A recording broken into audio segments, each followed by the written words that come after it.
She had built him from the ground up, and now he was throwing her away like an old business deal that no longer served him. As the months passed, the emotional turmoil turned into rage. Betty began lashing out, leaving angry voicemails, screaming at Dan in public, and even vandalizing his home. She felt powerless in a world that no longer revolved around her. And the worst part? Dan wasn't just leaving her, he was systematically destroying her.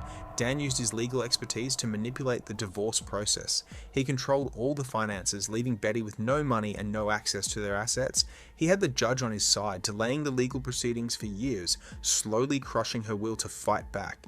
By the time the divorce was finalized in 1989, Dan had full custody of their children, complete control of their finances, and a new wife on his arm. Betty had lost everything, but what Dan didn't realize was that he wasn't dealing with a rational ex-wife who would walk away quietly.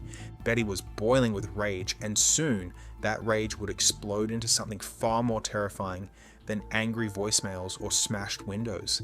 As Dan and Linda settled into their new life together, Betty's hatred grew. She had already lost her husband, her children, and her sense of identity. She felt like a ghost in her own life, watching Dan and Linda live the future that should have been hers.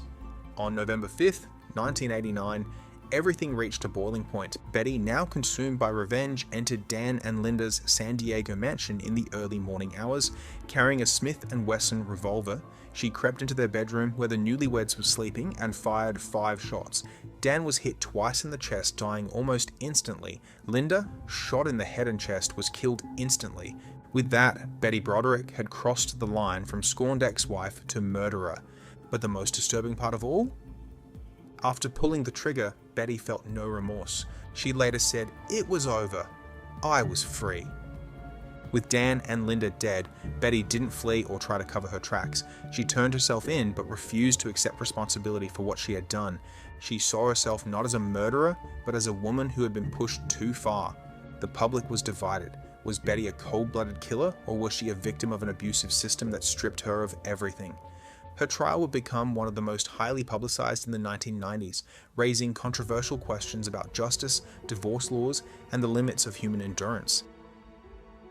Next, we'll explore how Betty's obsession escalated before the murders, how she justified her actions, and how the world reacted to her crimes.